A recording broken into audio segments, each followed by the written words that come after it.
Welcome to this week's episode. It's a bonus episode. This is our third bonus episode, actually. And in this week's episode, we're doing something actually every horror fan loves. It's a film that I would say is pivotal.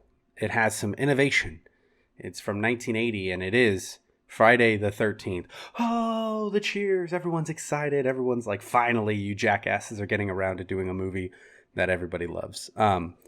Yeah, well, suck it, because we do bonus episodes on Friday the 13th usually, and that's what we're saving them for. Hey, So, let me out. This is this week, Jason. welcome, Clark. How are you? Never want to What's up, leave buddy? What's you up, out. friends? Oh, well. It's kind of hard to drown me away, sir. I have latched onto you like a parasite, and I have not gone away yet. I appreciate that. I'm excited to have conversations about one of the most iconic horror series ever made. I think anybody who's familiar with horror movies or is a fan of horror knows who Jason is and knows a little bit about Friday the 13th.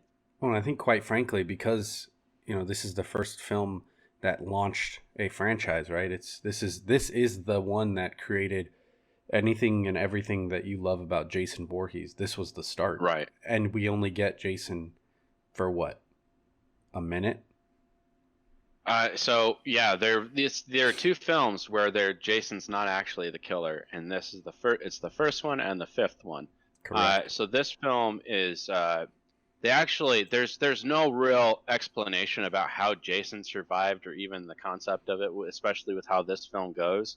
Uh, it just the actions of the mother just don't make sense in this film. If you want to talk about that with Jason still alive, which they reveal in the second film, and the end of this film just has like a jump scare. But kind of this is the point where they're introducing a like a slasher, kind of like there's a killer around, we don't know who it is, and then they try to just throw a curveball at you at the end with this is the killer. It wasn't actually Jason Or whoever you thought it it was. was.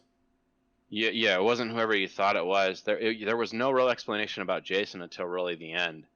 He just kind of Correct. gets shoehorned in there. It's This is just a slasher flick without like a very good backstory. It's just this is my reasoning. It's kind of like a Scooby Doo reveal at the end, if that makes sense. Like if Ish. you're a fan Yeah. of Scooby Ish. Doo and it's like it was for this reason and this reason and this reason, which you have no context for at all until now. Well, so no, Like let's back up a second. So you get exposition when Annie gets yeah, picked up, but it's not to the point of any of that making any sense to the viewer as you're watching this. right. So if you're looking at it from first time viewer vision, there's so many things that you're just like, no idea what's going on. I have no idea what's happening. But as someone Yeah. who's watched the entire franchise so many times, like, I know you've ran through it, I know I've ran through it quite a bit. Most listeners of the show have probably watched more than enough hours of Friday the 13th. And if you haven't, Right. this is my moment to plug the Crystal Lake Memories on Shudder. Please check that out because it is phenomenal. You get to see the cast, the crew, writers, directors, everybody. They come back. Corey Kane Feldman Hodder. narrates it. Kane Hodder stops in quite a bit. Also, I have my Camp Crystal Lake shirt on today, and I have the Camp Crystal Lake hat that Clark also bought me. Very good. Very Um, good. to just repping my Jason Voorhees stuff. Clearly, I'm a fan, right? But Well, I actually want to talk to you about that too, because yeah, we play Dungeons and Dragons together at work. yes, Hey everybody, we play Dungeons and Dragons. We like it. And Curtis his character was based off of Jason, and he has an affinity towards this slasher and this killer in particular. So I would say this is probably one of your favorite horror series, if not probably your most, just from what I've seen. sure. So I would say Jason's definitely up there. He's in my top five for sure. The Friday the 13th franchise is in the top five, but my affinity is for Ghostface and Scream. That's like my go-to because I think that's when I was, a young adult, teenager falling in love with horror. Really falling in love with horror was around that time. So I have a Right. huge heart on for Wes Craven. Like he's just anything he does, I'm a big fan of. So, but when it comes to old school slashers, you've got John Carpenter's Halloween, which this is just a basically. I mean, the idea, like Sean Cunningham has actually said, the only reason why they made Friday the 13th was because how successful Halloween was, and he wanted to have that success, right? So he completely just wanted to rip off Halloween, and this was his attempt at that. It's very interesting. As for favorite slashers, who do you have like a affinity for when you think of a slasher? Who's like the first thing that comes to mind for you? It's really hard for me to pick something when you ask me that, and I'm just like Art the Clown is the only one who's coming up because he's just absolutely bonkers and insane. Just the things he does and winds up doing, it's terrifying. He decorates like bathrooms. Anyhow, we can talk about Terrifier later. We need to get that on the list, by the way. Definitely need to get that on the list. We're gonna have to watch John Dies at the End too, because that's something I really want to share with you, because that's something I really love. Okay. So back on track. I wrote down some information about Sean Cunningham, who's our director for this film. So like the whole culmination, like I guess the background for how this movie was even thought of.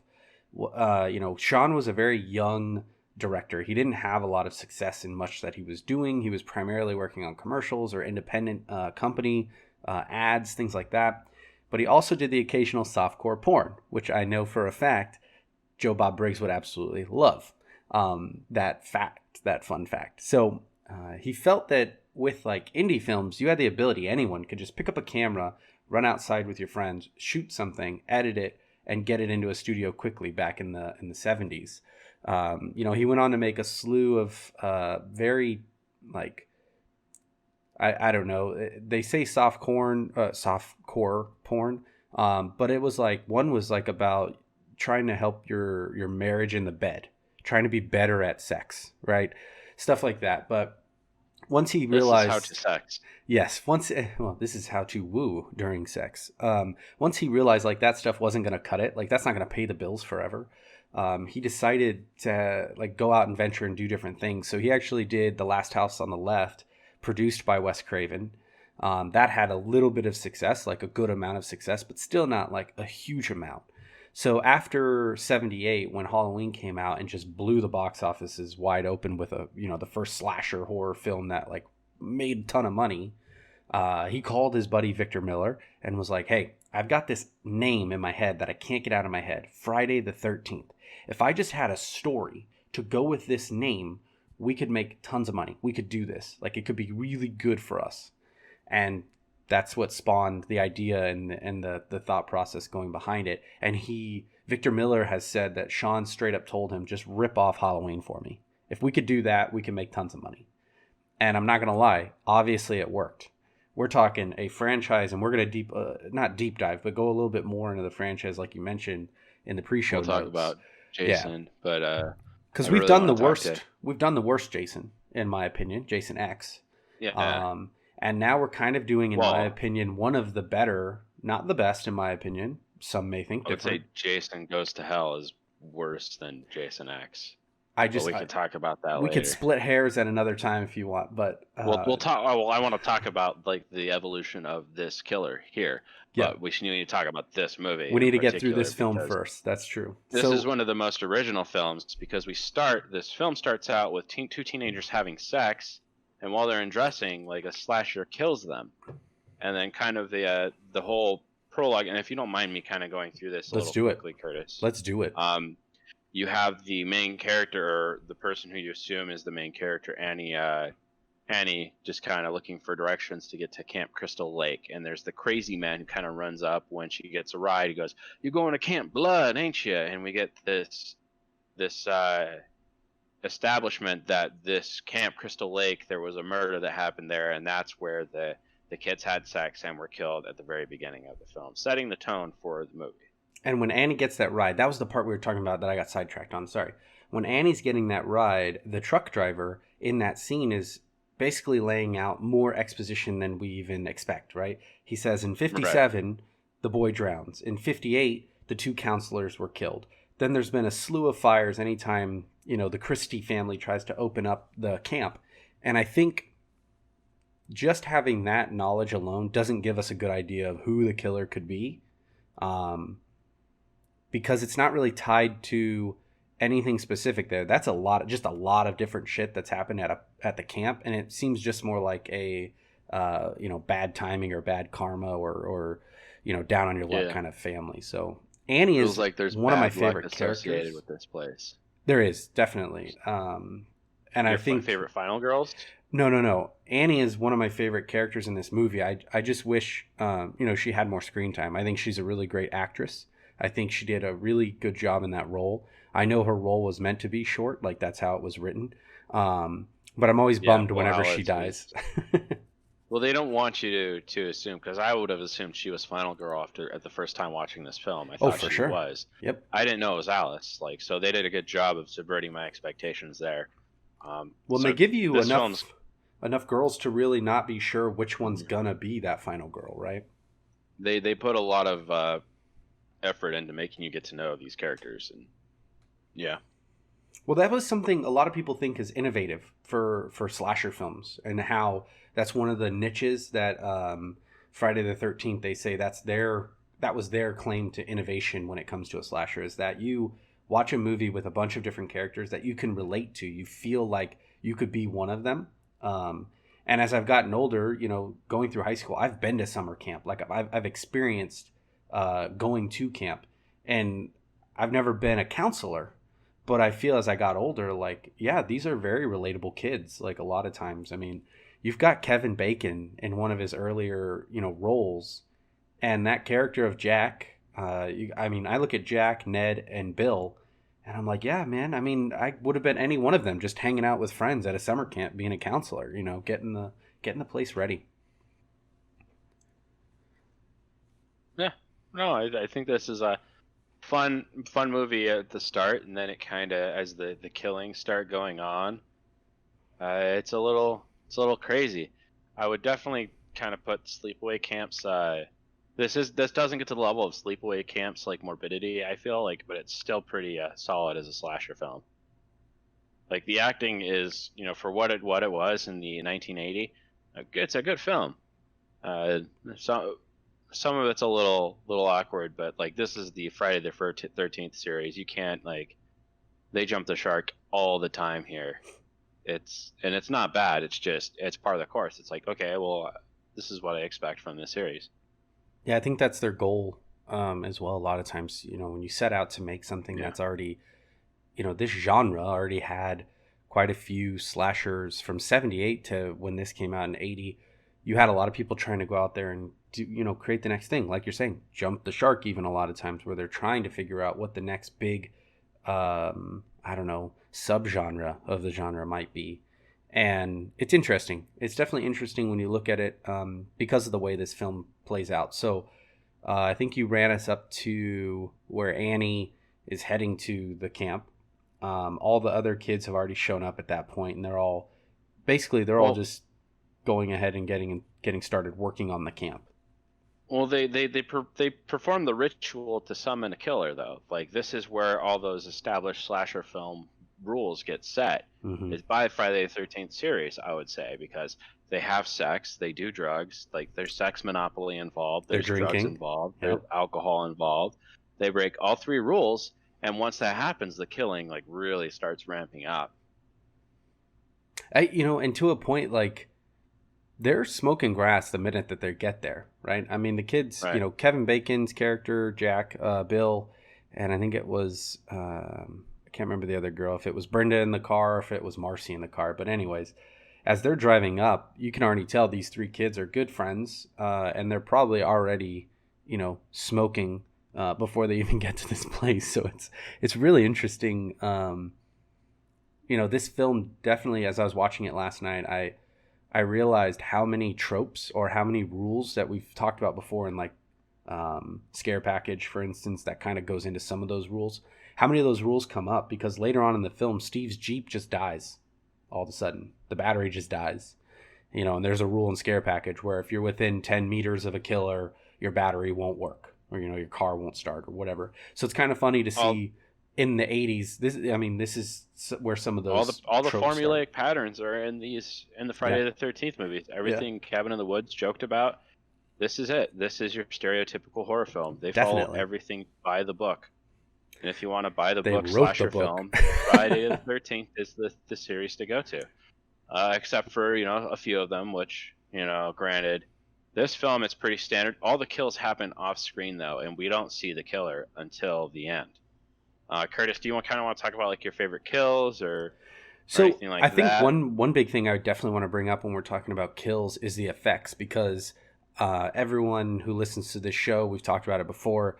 My absolute favorite effects artist is Tom Savini. I think he does amazing work, and he was our effects artist here as well on this film.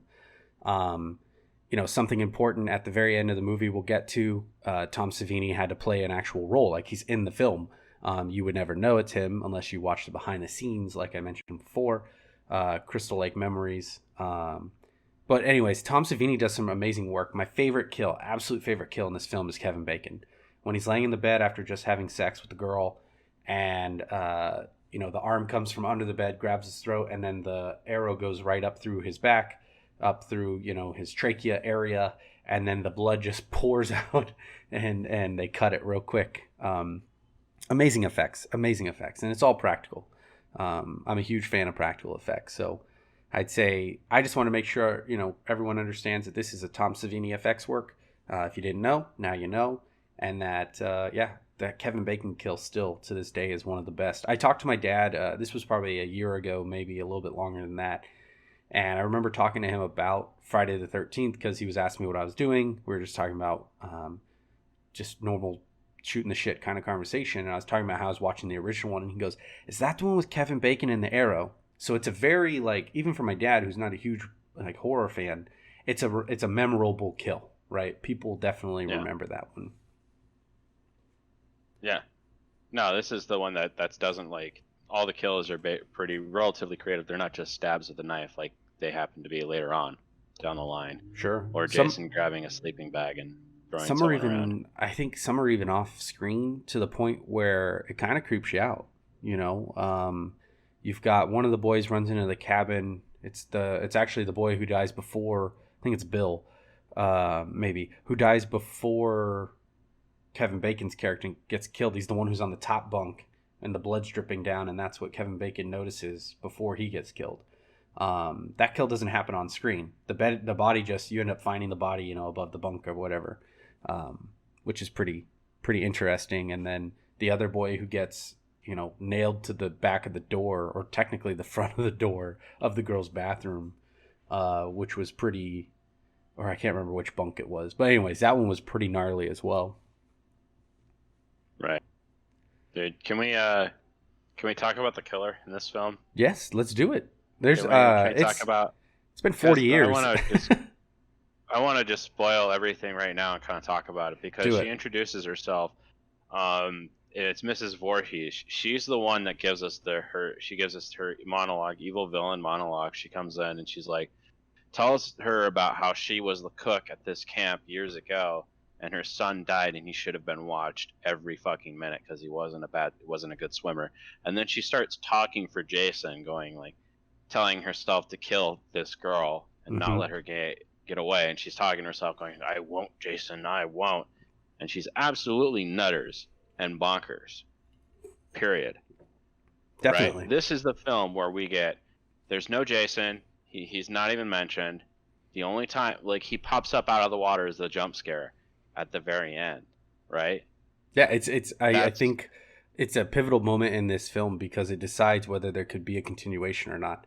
That scene was like kind of a last minute addition as well, and that actor who plays Jason in that scene goes on to do some really great work later on in his career as a creature type character. Right. But Tom Savini did the makeup for all that as well. So that makeup that you see, that poor guy had to be in that water for a long time and was freezing cold. Because remember, when they shot this film at Camp Winnepecaca or whatever it's called, it was off season.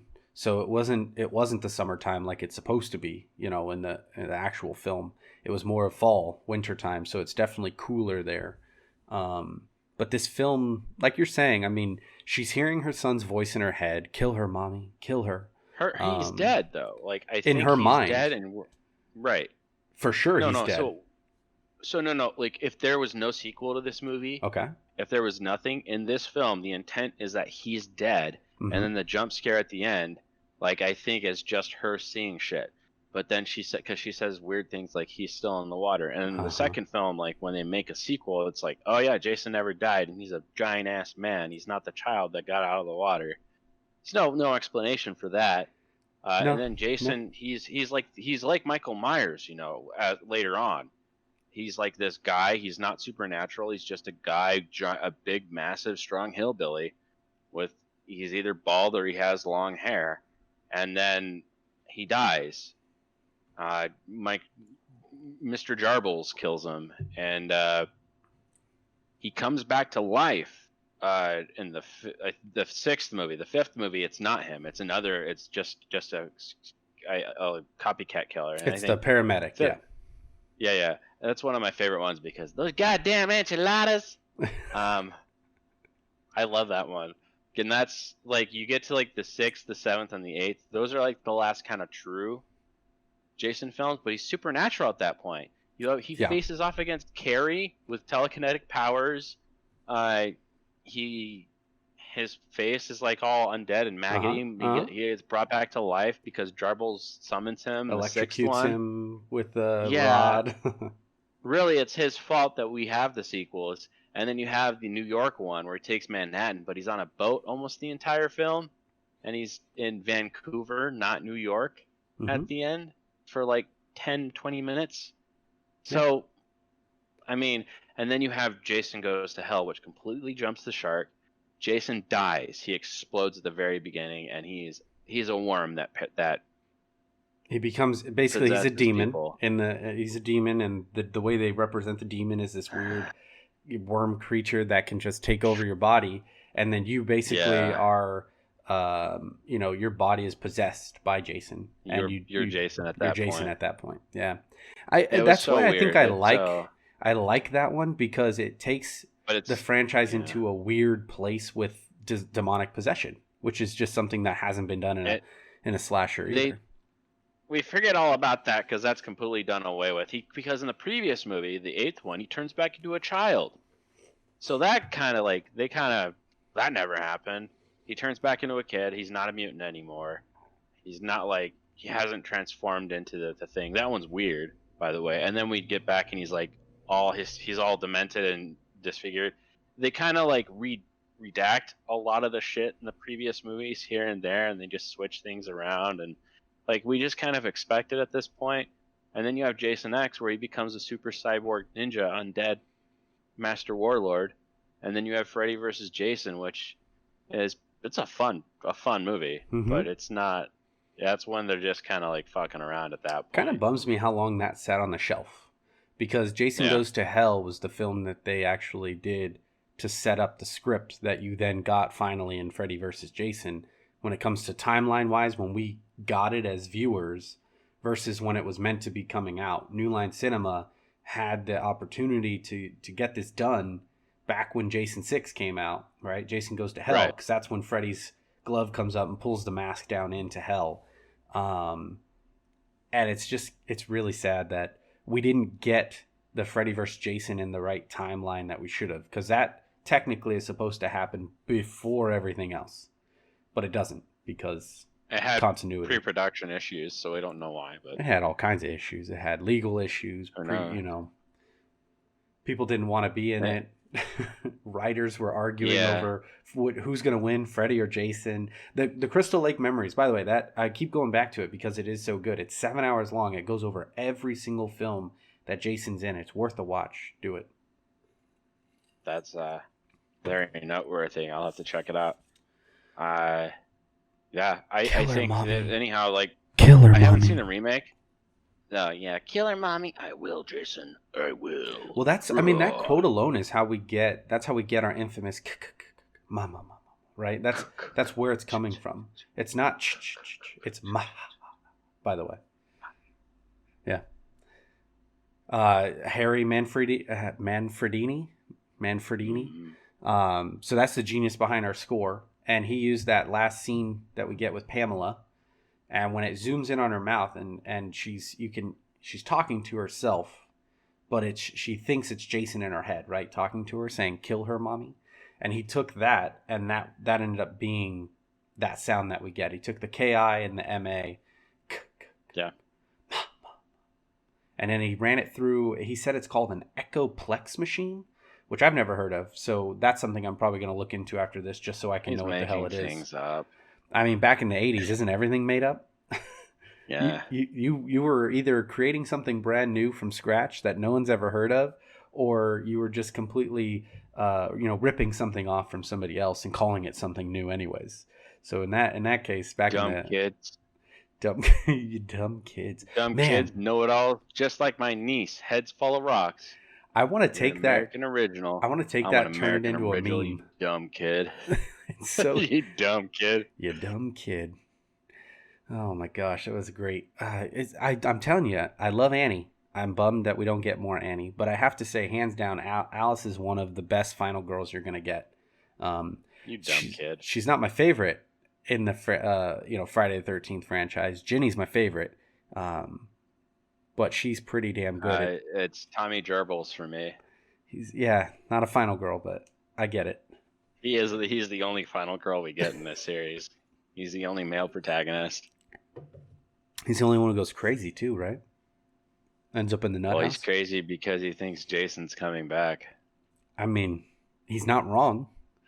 He's definitely Well, it's not his wrong. fault. He revived Jason with his anxiety. It was Tommy Jarvel's crippling anxiety. You hear this, folks? Don't be anxious. You'll summon Jason. Crippling anxiety. It's gonna happen. So, have you ever heard of 6 Degrees of Kevin Bacon? Yes, I have. Okay, so I wanted to play a real quick game with you. Okay. Let's see if you can find an actor, or I guess we could go director or producer, but actor would be more fun, who is more than 3 away from Kevin Bacon. 3 degrees. Can you think of any off the top of your head? And I can validate it real quick, but I was just curious. Yeah, well, how far away is Kane Hodder? It's going to be probably pretty damn close. So for everyone who's listening, Kane Hodder is the prolific Jason. He was Jason in Friday the 13th, I think number 6 and up. And that was kind of where he was the Jason that was actually looked angry. He would just breathe heavily, be like... kind of showcased Jason as being this angry, malignant, kind of undead creature just trying to murder people, just being a spirit of rage at this point. That's true. So he's Kane probably Hodder, the best Jason. 2 degrees away. Okay. He was in Under Siege with Dale Dye, who was in JFK with Kevin Bacon, so he's only 2 away. The best I could find was 3, and I went old school, Charlie Chaplin. And Charlie Chaplin was in Monsieur Verdot with John Harmon, who was in The Honkers with Ann Archer, who was in Hero at Large with Kevin Bacon. So we could Google it and find it very easily. I like the idea of trying to obviously guess different actors or actresses and trying to figure it out. Betsy Palmer? Betsy Palmer? It's 1. Yeah. 1? It's 1. Wow. They were in the same movie. Friday the 13th. What about Kevin Bacon? Kevin Bacon. Oh, actually, I wonder if it'll break. Does it just like the same?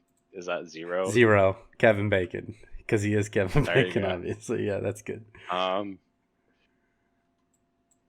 don't know, man. So as acting, Tom Savini versus he's the effects guy. It's still just a 2, and it's funny the one they give you. So Tom Savini was in Zombiegeddon with Ron Jeremy, who was in Scum Rocks with Kevin Bacon. All right, I think I've had enough fun there. We got a Ron Jeremy reference out of the blue. All right, so what else about Friday the 13th for you is so pivotal? Because for me, it's super nostalgic for me watching this film. Especially as a kid, when I thought of Friday the 13th, that's a trivia question a lot of people miss out on, right? Who's the killer in Friday the 13th? Everyone always is going to guess Jason Voorhees. No, a lot of people guess Jason Voorhees because they're not thinking, quickly on their feet and realizing that the first film is it's Pamela Voorhees. So for me, it's kind of that nostalgic school ground. I remember a lot of conversations about stuff like this. Freddy Krueger, Jason Voorhees, Michael Myers. Those were always the ones that we talked about as kids, even Leprechaun. So for you, like, what keeps you coming back to watch Friday the 13th if you even if Honestly, it's maybe you this don't. podcast, but I was gonna say maybe you uh, don't. no, I started watching them out of my own, like, well, because I was like, I haven't seen all of them. I haven't seen some of the earlier ones. Like, I started with number 5.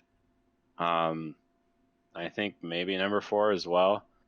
But this is my first time watching the first one, or the second time I watched the first one, and I've seen the other two, which kind of, yeah, this is a fun film. It's a fun series, but I think, if I'm gonna watch like a Friday the 13th film, I might stick with like number 5 or 6. I think 5's probably my favorite one, and I know that's the black sheep of all the Friday the 13th movies, but Which one? number 5, Hmm. that's the copycat killer. Yeah, it's Ron, or Roy, I think is Yeah, his name. Roy the paramedic. I don't know if that's so much the black sheep, to be but fair, because there's I like don't this really. chainsaw fight where she chainsaw fights with him. It's ridiculous. You know what? We'll have to do a poll, maybe around the time that the episode comes out. Right? Obviously, Yeah, we're recording this in advance, but when so around this time, maybe we'll do a poll. We'll do 4 movies in one, and the other 4 movies in the other, and we'll exclude Freddy vs. Jason and the remake because, in my opinion, the remake is not better than the original. In fact, the remake, it's just Jason Voorhees. So it's not even really a remake. It's a reimagining of how somebody else wanted Friday. I don't get it. If you're going to remake Friday the 13th, at least leave the twist as the twist. If you're going to change the twist, it's no longer really a remake in my opinion, because the remake, that was one big pivotal piece. Was even if you had an idea that you thought it was some slasher, you were probably guessing a man in 1980. Hands down, you were yeah. probably guessing it was a dude. And when it comes out to be, Jason's mom, you're completely shocked at that point. You have to be in 1980. I guarantee it. And today's day and Yeah. age, we've had enough films, Sleepaway Camp, Friday the 13th even, and other films I'm sure that are out there that have had good twists and it be a female killer. You have revenge flicks nowadays. Shudder just released Revenge, that film, not too long ago, and it was phenomenal. And it had a really good, strong, female killer. So, I don't know. If you're gonna remake the damn movie, at least make it right. I can. There's parts of the remake that I can enjoy, but as a whole, kind of disappointed with the direction they took it. All right. What else you got? Anything else you want to talk about with Friday the 13th before we move on to our next segment? No, I'm good. I say we move on to fun facts and trivia. All right. I've kind of given the things that I wanted to talk about when it comes to this. I don't necessarily want to go digging for more. Yeah. I don't know. More stuff. I think the one. Interesting. Go ahead. Yeah. No, I was just gonna say, I think it's interesting that this was actually very literally a copycat of Halloween. That was very good to know. Yep. And it was, I don't know, it was surprising to me when I heard that they tried to rip it off because just of how different of themes it is, or different of aesthetics even. The one killer's is different. It's all off screen, and and it's completely different environments. That they're having the scenes in. One's at a camp, one's in the a suburb of Haddonfield, Illinois. The other, I think, another really great fun fact or tip about this film is like the budget, which I don't think we talked about at the beginning, was $550,000, and the film made almost close to $40 million when it came out. So if you didn't that's think, not bad at all. yeah, if you didn't think you were gonna get a part 2, part 3, part 4, and so on and so forth, just look at those numbers and tell me again they weren't gonna try it. Earlier I said Metascore of 22, but it made so much money and has a popularity of 93. Definitely a film series that people still come back to too. So I don't understand. I mean, AMC loves it. Every Friday the 13th, it's on all day long. You can watch all of them. They, all the ones that they have rights to, because that's a whole nother, can of worms. We talked about this last time, I think with Jason X when we did that episode, but it's still in a legal limbo. Like they haven't figured this crap out. We're heading deep into fall, almost winter time now. So it's kind of disappointing that, Victor Miller and the rest of the legal battle folks haven't just come to a decision and figured it out. It kind of sucks.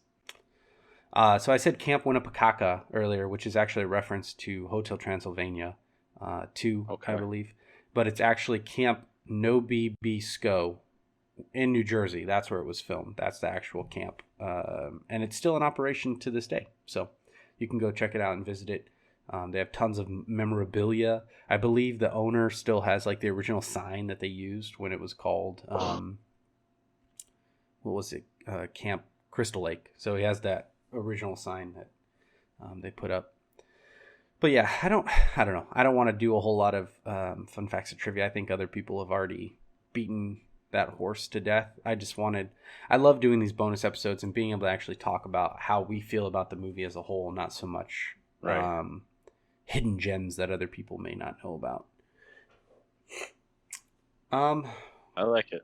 Let's do it. Let's move to what have you been doing lately, Clark? Because I know you're excited Well, for this.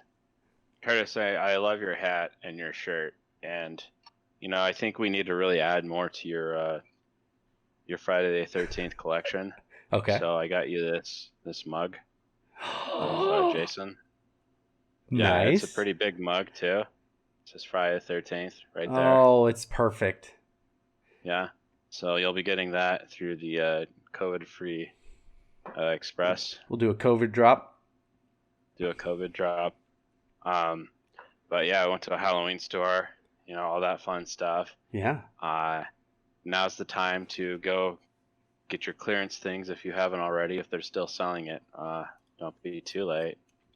Probably still get some Halloween stuff right now, right? Online. I don't know. I'm curious how long, so like we have spirit stores, right? I think that's where you went.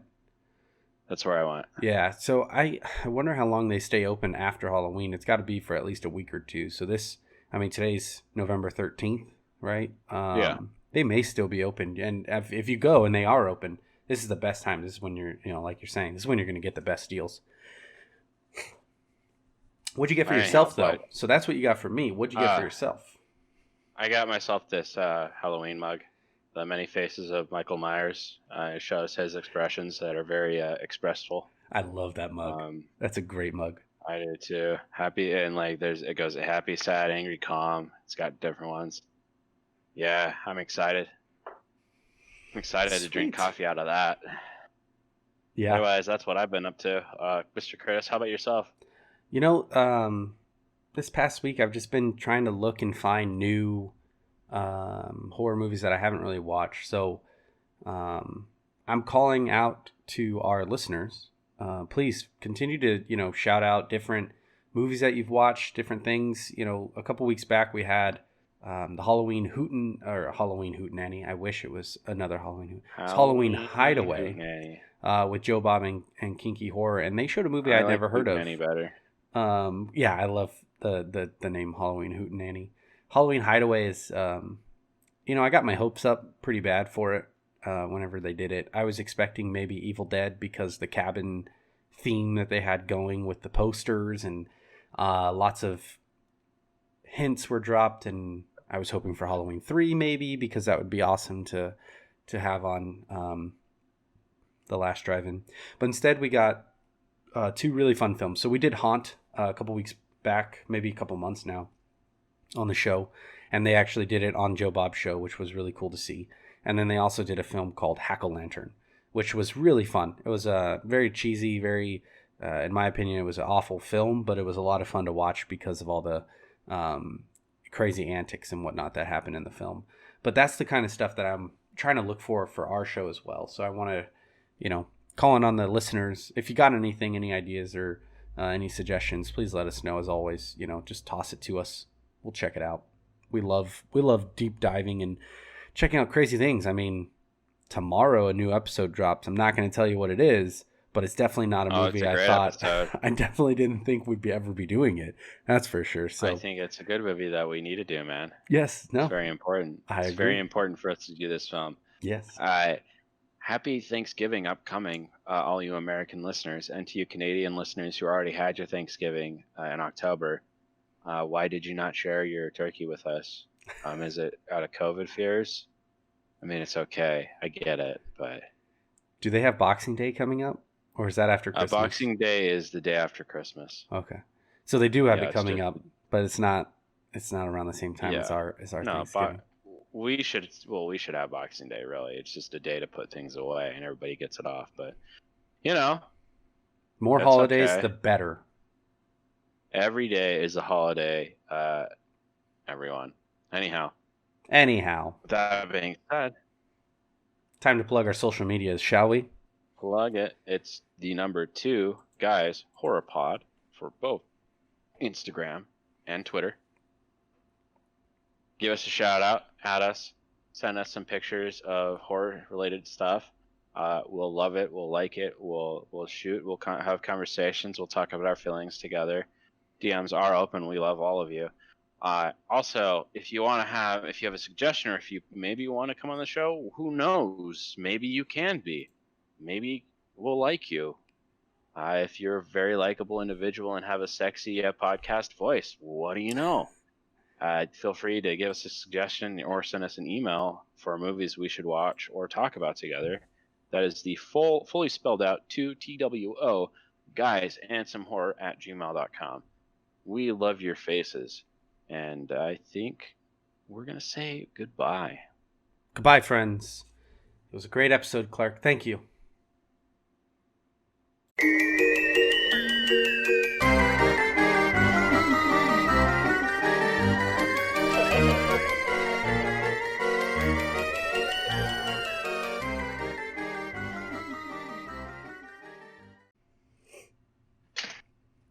How's your mom doing? I don't know. How's Raptor's mom doing? I have no idea. I talk to Raptor's mom about as often as I talk to my own mom. Wow. Yeah. I was going the other way. It's like never. I was making a joke. I know. You know where I was going. Oh, I know. Oh, I know.